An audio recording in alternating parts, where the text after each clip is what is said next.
Hello students, आज हम पढ़ते हैं परमुटेशन एंड कॉम्बिनेशन। मान लीजिए आपके पास 3 शर्ट्स हैं। ड्राइंग इतनी अच्छी नहीं है मेरी, जस्ट आप एज्यूम कर लीजिए कि आपके पास 3 शर्ट्स हैं।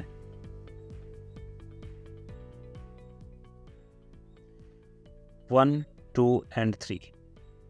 Shirt 1, shirt 2 and shirt 3। तो आपको अगर ये कहा जाए कि आपको शर्ट पहननी है तो आप शर्ट 1 भी पहन सकते हैं, शर्ट 2 भी पहन सकते हैं और शर्ट 3 भी पहन सकते हैं। तो आप कह सकते हैं कि हम एक काम को 3 ढंग से कर सकते हैं, यानी कि आपने जो शर्ट पहनने वाला काम था उसको 3 ढंग से कंप्लीट किया है, यानी कि आपको उसने 3 वेज में कंप्लीट किया। 3 वेज में आप कंप्लीट कर सकते हो। इस 3 वेज को हम परमुटेशन कॉम्बिनेशन की लैंग्वेज में बोलते हैं इवेंट्स। इन्हीं को बोलते हैं इवेंट्स, यानी एक काम को कितने तरीके से आप कर सकते हो, और जॉब भी कह सकते हो, जॉब टास्क जो भी है। तो आप किसी भी इवेंट को करने के लिए जितने ढंग यूज करते हैं वो हो गए उसके वेज। तो आप इसको शर्ट्स को पहनने के लिए 3 ढंग यूज कर सकते हैं, 3 ढंग से पहन सकते हैं, या तो एक पहनेंगे या दूसरी पहनेंगे या तीसरी पहनेंगे। आपके पास 3 ढंग। अब यहीं पे अगर हम ऐड कर देते हैं कि चलो भाई इसको ट्राउजर भी पहननी है, तो ट्राउजर हमारे पास सिर्फ और सिर्फ 2 हैं। अब 2 ट्राउजर हैं, यानी कि एक ट्राउजर T1 है, दूसरी ट्राउजर T2 है। अब अगर वो शर्ट 1 पहनता है तो उसके साथ वो ट्राउजर 1 भी पहन सकता है, ट्राउजर 2 भी पहन सकता है। ऐसे ही शर्ट 2 के साथ वो ट्राउजर 1 पहन सकता है, ट्राउजर 2 पहन सकता है। ऐसे ही शर्ट 3 के साथ वो ट्राउजर 1 पहन सकता है, ट्राउजर 2 पहन सकता है। यानी कि यहाँ पे हमारे पास टोटल 6 सेट बन गए, यानी 6 वे बन गए, 6 वेज हमारे पास आ गए यहाँ पे शर्ट के साथ पैंट पहनने के। यानी कि शर्ट 1 पहनेगा, यानी उसका कॉम्बिनेशन क्या बन गया, शर्ट 1 के साथ वो ट्राउजर 1 पहने या शर्ट 1 के साथ ट्राउजर 2 पहने। तो यहाँ पे 2 बने। यहाँ पे भी 2 पॉसिबिलिटी है, शर्ट 2 के साथ ट्राउजर 1 पहने या शर्ट 2 के साथ ट्राउजर 2 पहने। यहाँ पे भी शर्ट 3 के साथ या तो ट्राउजर 1 पहनेगा या शर्ट 3 के साथ ट्राउजर 2 पहनेगा। तो हमारे पास जो नंबर ऑफ वेज हो गए यहाँ पे टोटल हो गए 6। यानी हम कह सकते हैं कि 3 शर्ट्स और 2 पैंट पहनने या 2 ट्राउजर पहनने के जो हमारे पास नंबर ऑफ वेज हैं या इवेंट्स हैं वो टोटल हैं 6। आ गई यहाँ तक समझ में बात। अभी यहाँ पे अगर और ऐड कर दिया जाए है कि इनको बूट पहनने हैं, बूट के पेयर, बूट के 2 पेयर हैं हमारे पास, बूट 1 और बूट 2। अभी हमारे पास जो बूट 1 है और बूट 2 है। अब अगर वो ट्राउजर 1 पहनेगा, मतलब शर्ट के साथ उसने ये वाला जो था इसके साथ वो बूट 1 भी पहन सकता है, बूट 2 भी पहन सकता है। सेम इसके साथ भी वो बूट 1 पहन सकता है या बूट 2 पहन सकता है। यानी कि इसको करने के भी उसके डबल तरीके हो गए, यानी कि वो शर्ट 1 पहने, ट्राउजर 1 पहने या बूट 1 पहने, या फिर शर्ट 1 पहने, ट्राउजर 1 पहने और बूट 2 पहने, शर्ट 1 पहने, ट्राउजर 2 पहने, बूट 1 पहने, या फिर शर्ट 1 पहने, ट्राउजर 2 पहने और बूट 2 पहने। यानी टोटल हमारे पास इसको करने के ही सिर्फ एक उसको करने के 4 वेज आ गए। ऐसे ही इसके लिए भी बूट 1 बूट 2 दोनों ऑप्शन रहेंगे, इसके लिए भी बूट 1 बूट 2 ऑप्शन रहेंगे। यहाँ पे भी वो बूट 1 बूट 2 पहन सकता है, इसके साथ भी बूट 1 बूट 2 पहन सकता है। यानी इसके भी 4 आ जाएंगे, इसके भी 4 आ जाएंगे, इसके भी 4 आ जाएंगे। यानी वो टोटल 12 वेज में अब शर्ट का, ट्राउजर का और बूट्स का सिलेक्शन कर सकता है। उसके पास 12 वेज हैं, यानी कि 12 इवेंट्स हैं यहाँ पे जो हो सकती हैं 12 ढंग से, यानी 12 ढंग से वो शर्ट, पैंट और जूतों का कॉम्बिनेशन सेट कर सकता है। यहाँ तक आ गई होगी समझ में। अब थोड़ा सा इस प्रिंसिपल को समझते हैं। अब आता है फंडामेंटल प्रिंसिपल ऑफ काउंटिंग, या हम इसको बोलते हैं मल्टीप्लिकेशन प्रिंसिपल। फंडामेंटल प्रिंसिपल के नाम से ये ज़्यादा जाना जाता है, फंडामेंटल प्रिंसिपल ऑफ काउंटिंग। यहाँ पे एक्चुअली परमुटेशन कॉम्बिनेशन क्या कर रहे हैं, काउंटिंग कर रहे हैं। काउंटिंग करने के ढंग अलग, जैसे कि हमने बोला कि भाई शर्ट पहनने के आपके पास 3 ढंग थे, आपके पास ट्राउजर पहनने के 2 ढंग है, क्योंकि आपके पास शर्ट 3 थी, शर्ट 1, शर्ट 2 और शर्ट 3, ट्राउजर 2 थी, T1 T2, और आपके पास बूट भी 2 थे, तो बूट 1 एंड बूट 2। तो आपके पास इस काम को करने के 3 ढंग थे, ट्राउजर को सिलेक्ट करने के दो ढंग थे और बूट को सिलेक्ट करने के भी दो ढंग थे, और इन सभी को सिलेक्ट करके अगर हम यूज़ कर रहे थे तो हमें पता था कि लास्ट में हमारे पास 12 वेज आए थे कि 12 ढंग से हम कर सकते। तो एक तरीके से हमने काउंटिंग की ना कि S1 पहनेगा, फिर T1 पहनेगा, T1 के साथ बूट 1 पहन सकता है, S1 पहनेगा, T1 पहनेगा, उसके साथ बूट 2 पहन सकता है, ठीक है। शर्ट 1 के साथ हो गया, शर्ट 2 के साथ भी ऐसे ही, फिर शर्ट 3 के साथ भी ऐसे ही, ट्राउज़र 2 के साथ भी ऐसे ही। तो हमने क्या किया, यहाँ पे काउंटिंग की। तो इसी काउंटिंग को हम परमुटेशन कॉम्बिनेशन में यूज़ करते हैं, और इसके लिए एक सिंपल सा प्रिंसिपल, शॉर्टकट काउंटिंग यानी जल्दी काउंटिंग करने के लिए प्रिंसिपल है, उसका यूज़ करेंगे हम यहाँ पे। इफ़ एन इवेंट कैन ओकर इन m डिफरेंट वेज, यदि कोई m डिफरेंट वेज में यानी m डिफरेंट ढंग से कोई काम किया जा सकता है, following which another event can ओकर, और उसके साथ साथ दूसरी चीज़ भी हो रही है जिसको हम n डिफरेंट ढंग से कर सकते हैं। जैसे कि यहाँ पे हम शर्ट सेलेक्ट कर रहे थे, उसके साथ साथ हम दूसरी चीज़ यहाँ पे ट्राउज़र भी सिलेक्ट कर रहे थे। तो एक काम को करने के हमारे पास m ढंग है, दूसरे काम करने को हमारे पास n ढंग है। तो हम क्या कह सकते हैं कि टोटल नंबर ऑफ ऑकरेंस जो होंगे, जो टोटल नंबर ऑफ उस इवेंट जो होंगी, ऑकरेंस ऑफ इवेंट जो होंगी, वो होगी उन दोनों की मल्टीप्लिकेशन यानी m इंटू n। तो यहाँ पे जब हमने शर्ट और ट्राउज़र में सिलेक्शन किया तो हमारे पास सिर्फ और सिर्फ 6 वेज आए थे, यही हमने यूज़ किया था प्रिंसिपल। अब यहाँ पे हमारे पास 3 चीज़ें हैं तो हमने तीनों को मल्टीप्लाई कर दिया, 3 2 6 और 6 2 12, यानी जितने भी हमारे पास अलग अलग काम हैं और उनके करने के ढंग हैं, उन सभी ढंग को अगर हम मल्टीप्लाई कर देंगे तो हमारे पास टोटल ढंग आ जाएंगे कि उस कितने तरीके से हम उस चीज़ को कर सकते हैं, कितने कॉम्बिनेशंस हम बना सकते हैं, कितनी चीज़ें सेट कर सकते हैं।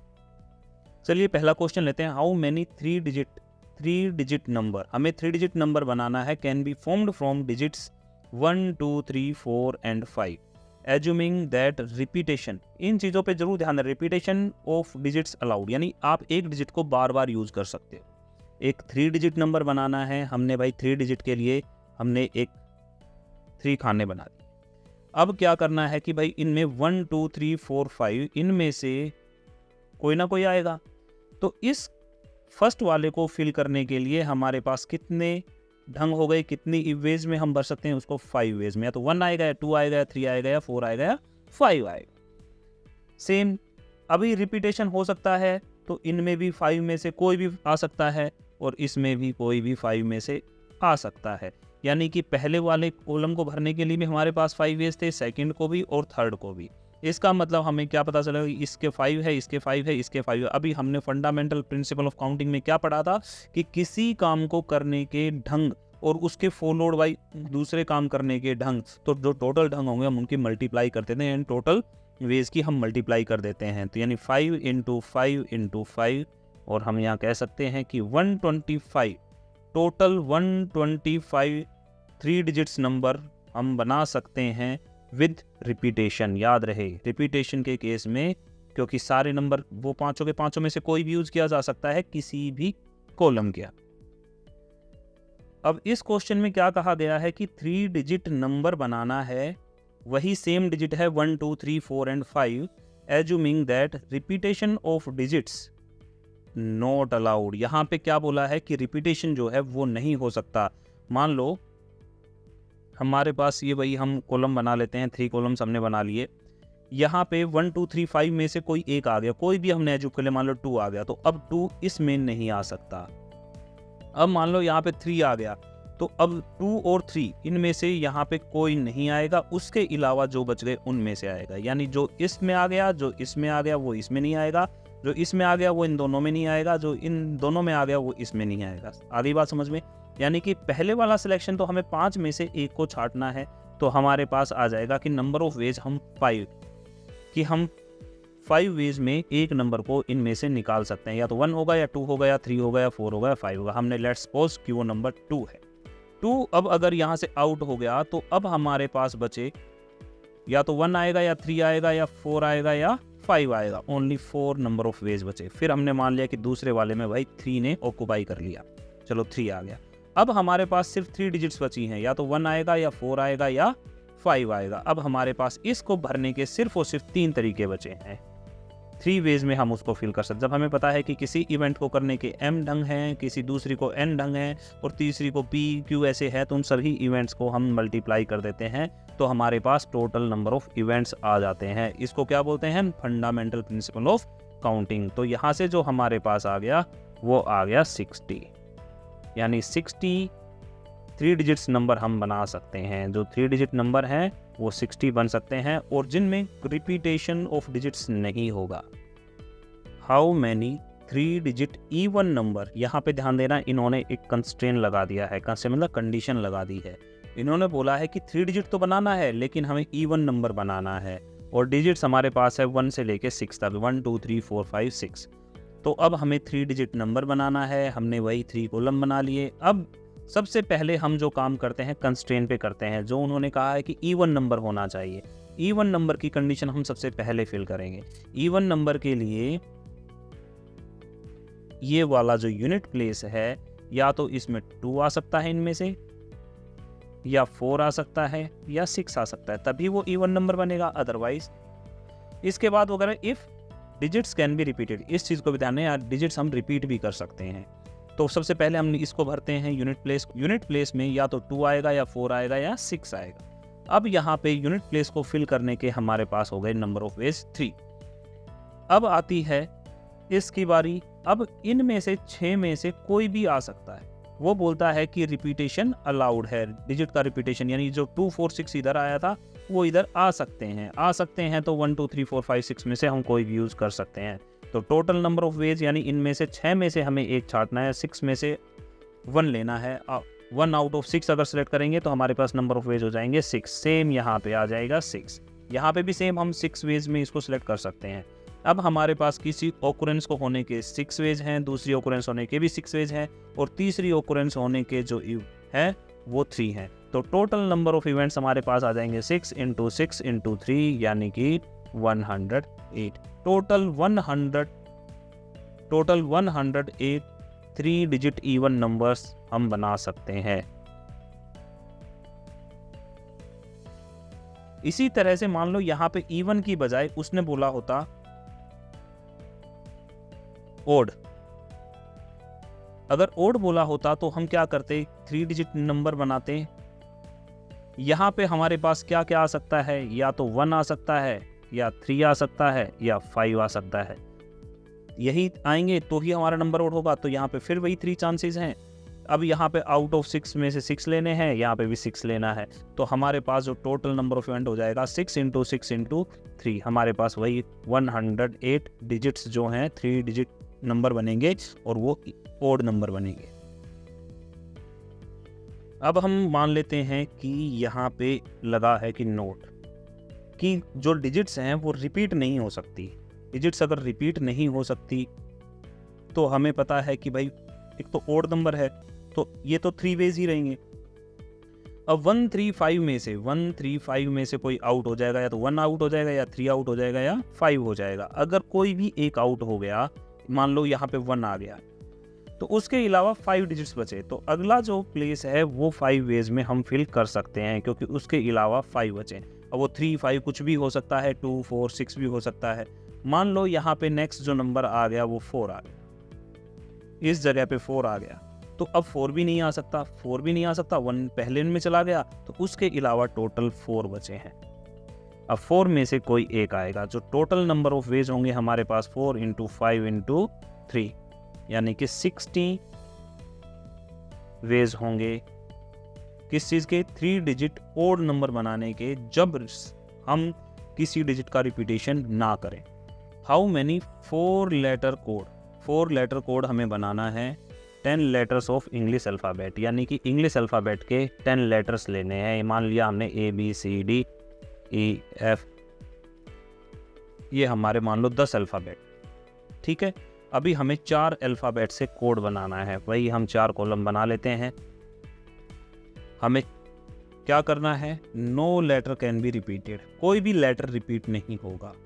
कहीं से भी शुरू कर दो, या पीछे की साइड से, इधर की साइड से, कहीं से फिल करना शुरू कर दो, क्योंकि कोई कंस्ट्रेंट है नहीं कि हमें यहीं से शुरू करना है। तो चलो, अब हमारे पास इसमें 10 में से कोई भी एक आ सकता है, इन 10 में से कोई भी आ जाएगा। मान लो यहाँ पे C आ गया, तो अब सी के चांस तो हो गए कट। अब हमारे पास इसके अलावा 9 डिजिट बची। 9 डिजिट में से कोई एक आएगा, क्यों? क्योंकि यहाँ पे letter, no letter can be repeated, कोई भी लेटर रिपीट नहीं हो सकता। जो इसमें सी आ गया तो वो सी आगे नहीं आएगा। मान लिया यहाँ पे एफ की छुट्टी हो गई या एफ चला गया। अब उसके अलावा कितने बचे? अब 8 बचे। 8 वेज में हम इसको फिल कर सकते हैं। मान लो यहाँ पे जी आ गया तो जी भी चला गया। उसके अलावा अब यहाँ पे 7 बचे, जो 7 इसको फिल कर सकते हैं। यानी कि अब हमारे पास पहले को भरने के लिए 10 वेज थे, सेकंड के लिए 9, नेक्स्ट के लिए 8 और नेक्स्ट के लिए 7 वेज। यानी टोटल नंबर ऑफ वेज हमारे पास हो गए 5040। इतने 4 लेटर कोड हम बना सकते हैं जिसमें कोई रिपीटेशन नहीं होगी और 10 अल्फ़ाबेट्स का हम यूज करें। How many 5 digit telephone number can be constructed? 5 digit telephone number हमें बनाना है। सेम हम वही कॉलम बनाएंगे 1 2 3 4 एंड 5, और डिजिट्स जो है 0 to 9 यूज करनी है। If each number starts with 6 7, देखो यहाँ पे कंस्ट्रेंट लगा दिया कि जो नंबर है वो स्टार्ट होगा 6 7 से, यानी पहली 2 डिजिट तो उसने पहले ही फिक्स कर दी 6 7। हमें पता है कि भाई यहाँ पे 6 आएगा, यहाँ पे 7 आएगा। फर्स्ट 2 डिजिट उसने फिक्स कर दी है। हमारे पास टोटल नंबर थे 0 से लेके 9 तक, उसमें से 6 और 7 चले गए। टोटल नंबर कितने हो जाएंगे? यहाँ पे 10 थे टोटल, 0 भी है ना उसके अंदर, तो टोटल नंबर हो गए 10। अब 10 में से 2 आउट हो गए, तो अब इस वाले के लिए कितने बचे? देखो इसमें तो एक ही चांस है 6 सेलेक्ट करने का, 7 को लाने का भी एक ही चांस है कि 7 है तो 7 ही आएगा, तो 7 के भी एक फिल करने का एक ही वे है, एक ही ढंग है, इसको भी एक ही ढंग है। अब ये 2 चले गए तो यहाँ पे थे, इसमें क्या है, no digit appear more than once. यहाँ पे लिखा है कि एक बार से ज़्यादा कोई डिजिट आ नहीं सकती, तो रिपीटेशन नहीं होगा। रिपीटेशन नहीं होगा तो यानी जो पहले दूसरे में आ गई 6 और 7 आ गए वो तो हट गए। उसके अलावा तो 8 नंबर बचे, तो 8 में से कोई एक आएगा।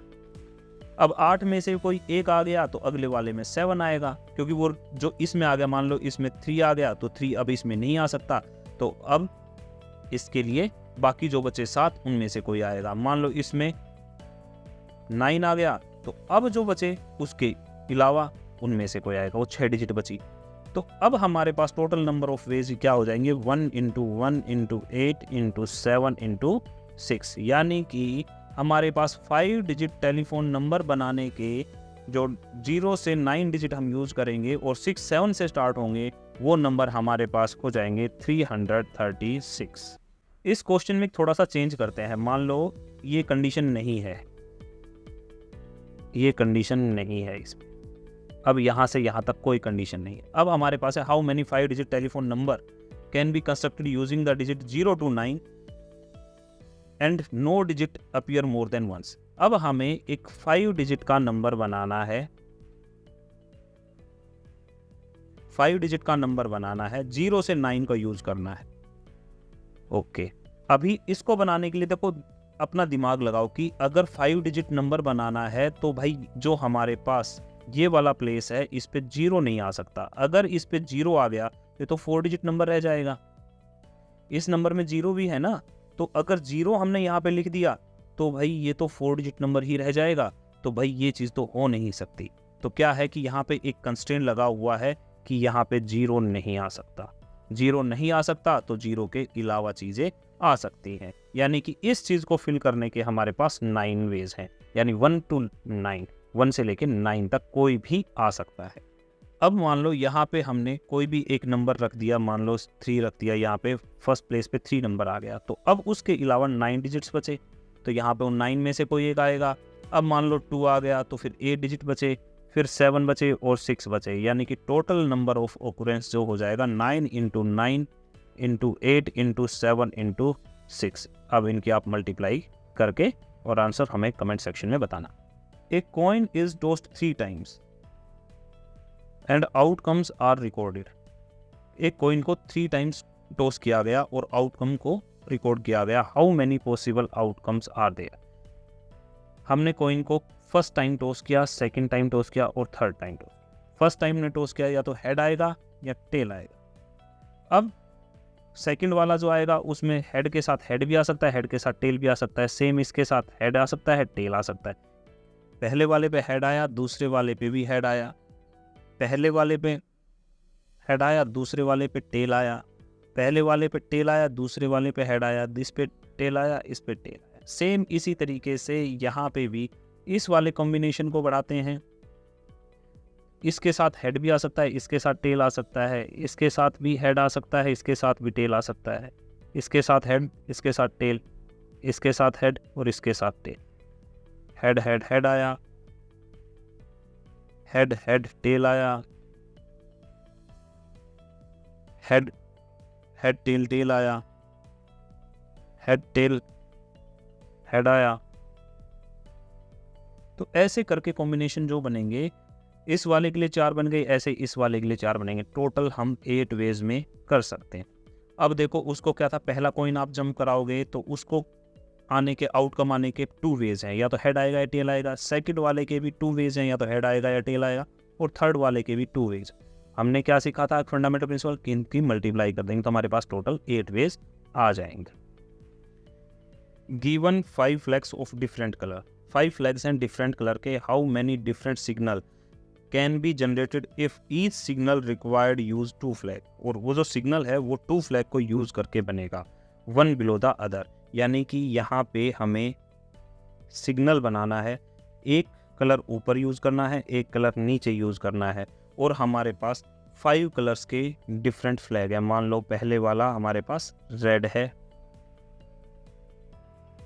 Yellow, green, blue, black.